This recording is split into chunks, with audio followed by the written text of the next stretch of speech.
안녕하세요. 세력입니다. 2024년 8월 26일 비트코인 및 알트코인 방송을 시작하겠습니다. 오늘 방송에서는 중요한 기사를 하나 보고 이전에 제가 말씀드렸던 거시적인 흐름이 있는데 그러한 흐름들이 지금 시점에서 어떻게 흘러가고 있는지를 살펴보도록 하겠습니다. 그리고 몇 가지 차트들 종합적인 토탈 차트, 가상자산 전체 차트와 비트코인을 제외한 알트코인 차트 그리고 비트코인과 이더리움을 제외한 알트코인 차트, 도미넌스 차트, 도지코인 차트를 보고 최근 굉장히 좋은 모습을 보이고 있는 알트코인이 있는데 이 알트코인들이 기존에도 제가 많이 언급을 드렸던 코인이기도 하고 좋은 소식들이 많이 있어서 어떻게 흘러가고 있는지 소식도 전해드리고 어떤 호재들이 있는지 살펴보고 방송 마치도록 하겠습니다. 자, 첫 번째 살펴볼 기사는 파월의 연설, 가상자산 투자자들에게 잠재적 이익 신호를 준다라고 나와 있습니다. 자, 최근 제롬 파월의 발언은 가상자산 시장에서 주목할 만한 변화의 무대를 마련했다라고 나와 있습니다. 그 이유가 바로 정책을 조정할 때가 왔다라는 발언을 했다라는 건데요.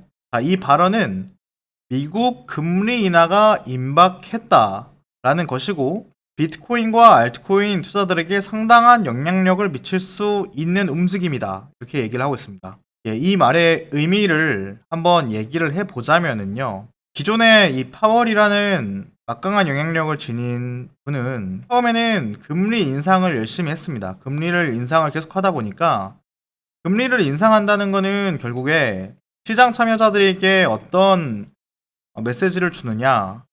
시장에 뿌려져 있는 돈들을, 시장에 있는 돈들을 다 빨아들이겠습니다. 긴축을 하겠습니다. 그런 얘기거든요. 근데 반대로 금리 인하를 한다라는 거는요. 시장에 돈을 좀 풀겠습니다. 이런 의미가 들어가 있는 거예요. 그럼 시장에 돈을 푼다라는 의미는 결국에 돈들이 자산들로 흘러가게 되는데요. 자산들로 흘러갔을 때 이 자산들의 가격은 인플레이션을 통해서 올라가기 때문에 주식, 부동산, 가상자산 등과 같은 이런 자산들이 가격이 올라갈 수 있는 겁니다. 그래서 이분께서 원래는 항상 애매하게 답변을 해왔어요. 애매하게. 작년이나 재작년 같은 경우에는요. 금리 인상을 계속한 후에도 금리 인상을 하니 뭐 애매하게 말을 하니 뭐 금리 인하를 할까 말까 막 이런 약간 봐도 무슨 말을 하는지 모르게끔 이야기를 했단 말이에요. 근데 이번에는 정책을 조정할 때가 왔다라고 명확하게 금리 인하 사인을 보낸 거예요. 그래서 시장에서는 이것을 굉장히 긍정적으로 생각을 했고요. 이제 드디어 시장에 돈이 풀리는구나. 그러면은 전체 자산 시장에 훈풍이 돌겠구나. 그리고 그 훈풍이 돌았을 때 가장 직접적으로 빠르게 돈이 돌 수 있는 분야는 가상자산 쪽이거든요. 그러니까 해당 기사에서도 비트코인과 알트코인에 굉장히 좋은 전망이 있다. 이렇게 이야기를 하고 있습니다. 자, 그리고 24년 11월 5일에는 미국 선거라는 중요 이슈가 있습니다. 어쩌면 굉장히 중요한 이슈입니다. 제가 작년 제 방송을 보면은요, 이런 이야기가 있습니다. 미국 대선 이후 약 100년 동안 미국 대선 이후 1년 동안은 자산시장에 훈풍이 돌았다. 딱 4번을 제외하고를 말씀드렸고, 30년 동안은 딱 한 번을 제외하고는 전부 다 불장이었습니다. 블랙스완이 일어나지 않는 이상 미국 대통령 선거 이후에는 굉장히 좋은 자산 흐름이 나왔었는데 공교롭게도 24년 11월 5일 대선이 있습니다. 제가 작년에 굉장히 이런 말씀을 많이 드렸었습니다. 금리 인상과 금리 하락 시기라는 것은 정반합의 시기를 겪는데요. 자, 금리 인상을 합니다. 금리 인상을 하고 바로 내리는 게 아닙니다. 바로 내리지 않고 금리 인상 이후에 횡보 기간을 거쳐요. 횡보 기간을 거친 후에 그 다음에 다시 인하라고 하는데 이 기간에 대해서는 알 수가 없습니다. 이 기간에 대해서 알 수 없지만 이 기간을 통과하고 인하라는 사인을 보내고 있단 말이에요. 그러니까 실제로 인하가 되면은 돈이 시장에 흘러 들어가는 거는 맞지만 인하가 된다라고 말한 것만으로도 시장에서 시장 참여자들 즉 투자자들한테는 충분한 기대감이라는 걸 준다는 거예요. 기대감. 그럼 결국에 이 자산 시장의 가격이라는 거는 이 기대감이라는 게 굉장히 많은 영향력을 주기 때문에 자산 시장에 홍풍이 돌 가능성이 매우 높다. 더군다나 대통령 선거까지 있다 보니까 특히 이제 가상자산 시장에 굉장히 우호적인 정책을 펴낼 거라고 예상되는 트럼프 대통령이 유력한 상황이잖아요. 그러다 보니까 저는 이 알트코인 시즌이 전체 자산 시장의 가격이 올라가는 그러한 불장이 이번 하반기에 올라갈 수 있다라는 제 견해가 맞을 가능성이 전 충분히 있다라고 생각을 하고, 오히려 이번 하반기부터 시작해서 내년 초까지도 한번 이렇게 순풍이 돌아주는, 저는 그런 그림이 충분히 나올 수 있을 거라고 생각을 하고 있습니다. 자, 다음 볼 차트는 토탈 차트인데 전체 가상자산 시장이 올라가고 있는 차트입니다. 이 차트를 간단하게 보면은요. 자, 저점을 여기서 15년도에 형성을 하죠. 15년도에 형성을 하고 19년도 저점일 때 또 저점이 형성이 되지만 15년도 비해 4년 전 사이클에 비해 훨씬 더 올라가 있다는 걸 볼 수가 있습니다. 자, 그리고 23년도에 또 4년 후죠. 4년 후에 저점을 또 찍었는데 이 저점이 19년도 저점보다 훨씬 더 위에 올라가 있다는 것을 볼 수 있습니다. 맞죠?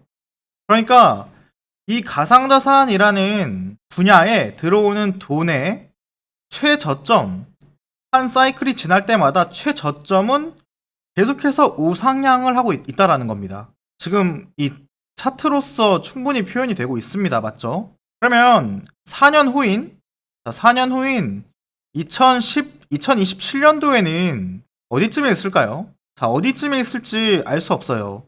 그렇지만 이때보다는 더 높은 어딘가에 있을 것 같다라고 우리가 어렵지 않게 예상을 할 수 있습니다. 자, 반대로 17년도 불장일 때 고점을 형성한 시점은 여기에 있죠. 자, 눈에 보이죠? 이거는 색깔을 좀 바꿔보겠습니다. 파란색으로. 자, 그러면은 21년도, 17년에서 21년도까지 4년 후에 고점을 형성할 당시에 고점은 훨씬 더 뒤에 올라가 있습니다. 자, 그러면은 또 4년 후인 25년도에 지금 사이클이죠. 그럼 어디에 형성을 할까라고 하면은 전 좀 더 위에 위치할 가능성이 매우 높다라고 생각을 합니다. 이 가상자산 씬이 성장을 하고 있기 때문입니다. 근데 간혹 가다가 이런 이야기를 합니다. 고인물이 너무 많았다. 고인물이 너무 많았다. 신규가 없다. 이런 이야기를 하잖아요. 저는 사실 이 견해에 대해서는 반박을 할 수가 있습니다. 반박을 어떤 식으로 할 수가 있냐면은 고인물이 많아지는 거는 당연한 거예요. 고인물이 늘어나는 게 당연한 겁니다. 왜냐면은 지금 이 그림을 보면 알 수가 있습니다. 처음에 성장하는 속도보다 갈수록 성장하는 속도, 성장하는 정도의 크기가 적습니다. 당연히 여기서부터 여기까지 올라올 때까지는 신규 유입자가 만약에 1000명이라고 치면은 여기서부터 여기까지는 100명이 되는 거예요. 여기서부터 여기까지는 10명밖에 안 되는 겁니다. 그 다음에는요, 1명밖에 안 되는 거예요. 자, 그러니까 여기서 지금 속해 있는 사람들 입장에서는 자, 1100명 입장에서는 1100명의 고인물인 거예요. 1100명의 고인물이 있는 상태에서 1110명까지 가는데 새로운 10명밖에 안 들어오니까 이 1100명끼리는 다 고인물이다. 고인물밖에 없다. 이렇게 얘기하는 거예요. 근데 이게 너무나 당연하다는 거예요. 근데 어떻게 보면 이 너무나 당연한 사실을 가지고 고인물밖에 안 보인다라고 이야기하는 거는 너무나 이제 안타까운 일이라는 거죠. 신규가 없다. 신규가 없다고 느껴지는 것일 뿐이지 신규가 아예 없지 않습니다. 절대. 신규가 아예 없지 않다라는 것을 말씀드릴 수 있는 정확한 증거는 전체 가상자산 시가총액이 증가하고 있다는 거예요. 결국에는 이 씬에 들어오고 있는 돈 자체가 증가하고 있다는 거는 그만큼 들어오고 있는 인원이라던가 자금이라던가 그런 것들이 증가하고 있다는 거기 때문에 전면적으로 부정할 수 있는 거죠. 많은 사람들이 이번에 알트코인 불장이 오지 않는다라는 이야기를 하면서 이 두 가지를 꼽는데 이 두 가지는 완벽하게 반박이 가능한 논리이다 라는 것을 제 입장에서의 생각을 말씀드렸습니다. 자, 그 다음 볼 차트는 토탈2 차트를 보는 이유는 뭐냐면 토탈1은 전체 가상자산 씬, 그러니까 비트코인과 이더리움을 포함했을 때니까 그게 가능한 거 아닌가요? 라고 저한테 반박을 할 수 있으니까 그럼 비트코인 빼고 보자는 거예요. 비트코인 빼면 어떻죠? 똑같습니다. 비트코인을 빼고 봐도 저점 올라가고요. 저점 똑같이 올라가고 고점 올라가고 있습니다. 자, 근데 이렇게 또 말씀하실 수도 있겠죠. 자, 토탈2에는 이더리움이 포함된 알트코인이란 말이에요.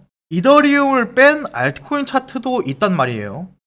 자, 이더리움을 뺀 알트코인 차트는 토탈3에서 확인할 수가 있는데, 이 토탈3를 보더라도 똑같이 바닥을 계속해서 갱신해 나가면서 고점이 올라가고 있다라는 거예요. 많은 사람들이 이런 이야기를 합니다. 알트코인들이 너무 많이 나왔기 때문에 더 이상 올라가기 힘들다라는 말을 한다는 거죠. 근데 저는 그 말도 역시나 부정할 수 있는 게 이때보다 이때가 훨씬 더 알트코인이 많았습니다.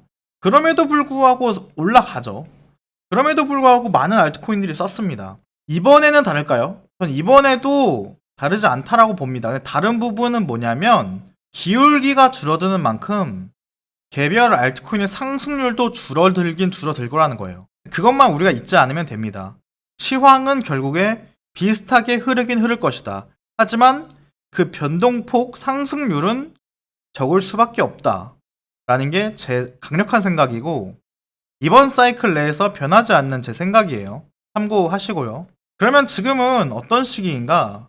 도미넌스 차트가 최상단에 위치해 있고 이건 정말 제 관점입니다만 알트코인을 투자하기에 최적기라고 저는 생각을 하고 있어요. 지금만큼 알트코인을 투자하기가 좋은 시기가 없었다라는 것이고 알트코인 같은 경우에는 상방으로 열린 부분이 너무나 폭발적이기 때문에 작은 시드로도 충분히 이제 많은 것을 얻을 수 있고 많은 자산 증식을 해낼 수가 있다라는 것이고 저는 앞으로 향후 1년을 굉장히 많은 시간과 에너지를 이 알트코인 시장에 쏟는 것이 개개인의 삶에서 굉장히 중요한 시기가 되지 않을까? 저도 마찬가지예요.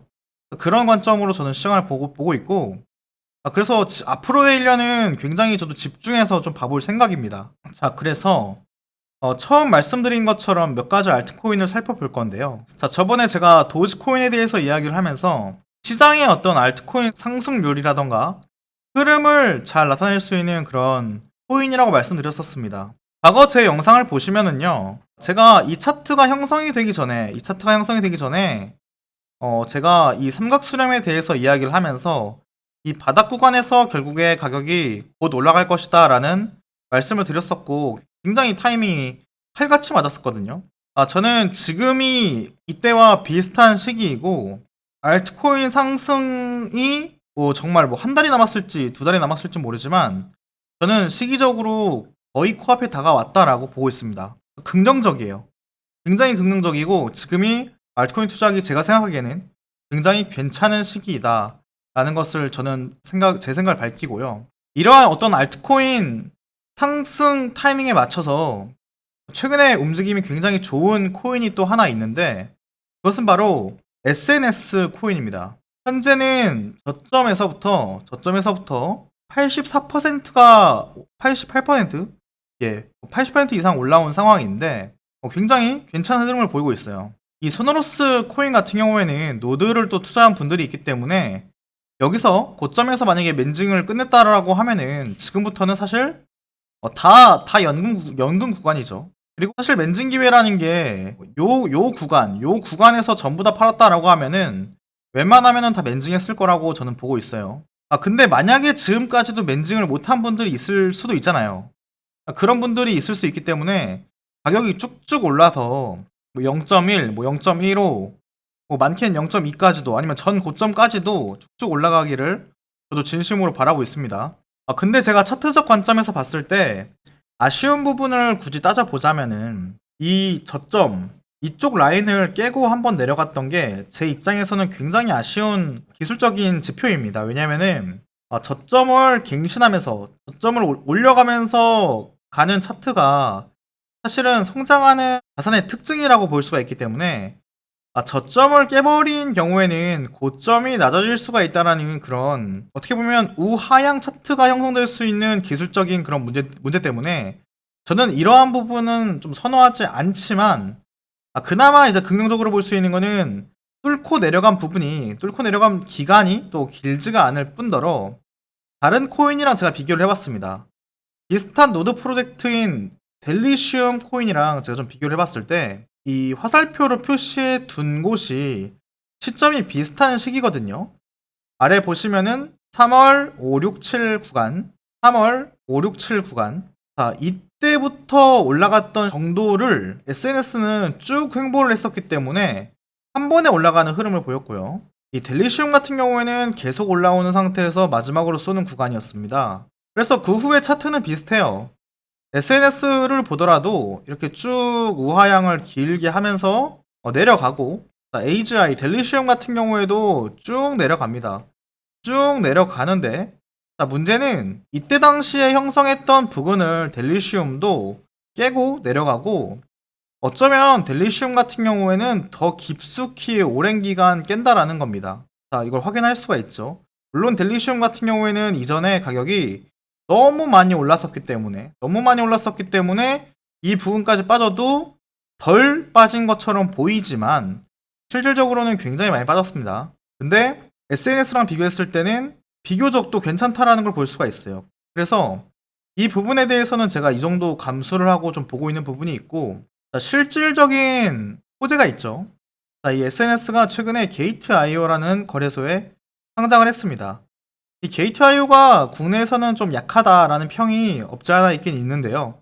그래도 세계적인 거래소 중에서 하나라고 볼 수가 있고, 이 게이트.io도 상장을 하기 위해서는 지표들이 있습니다. 지표. 여러 지표들이 있고, 우선 이 거래소에서 상장을 한다는 거는 뭔가 이런 게 있습니다. 유통량 가지고 장난을 쳤다던가, 뭐 유통량 아니면은 뭐 진짜 그 스캠 같은 어떤 행동의 흔적들이 보이면은 당연히 거래소에서도 거부를 합니다. 특히나 이런 큰 거래소에서는 당연히 이제 이런 부분을 판단을 하는데, 실제로 소노로스가 추가 상장을 해냈다라는 것은 이러한 스캠적인 행각이 아직까지 보이지 않았다라는 것이니까 그래도 어느 정도 신뢰할 수 있는 부분이 있는 것이고 지속적으로 일하고 있음을 느낄 수 있습니다. 자, 그리고 이러한 부분이 또 있더라고요. 일본 뭐 락밴드랑 협업을 한다 이러면서 결국에 이 소노로스가 음악을 하는 그런 음악하는 사람들이 많이 들어와서 그 아티스트들이 이 플랫폼을 활용하고 그런 놀이터를 만들겠다라는 게 이 소노로스의 비전이거든요. 그래서 이렇게 소노로스랑 뭐 같이 디셈버라는 그룹이랑 유튜브 촬영했다 이런 걸 좀 생색내는 그런 포스트도 있는데, 그래서 제가 뭐 얼마나 대단한 호재인가 또 살펴봤습니다.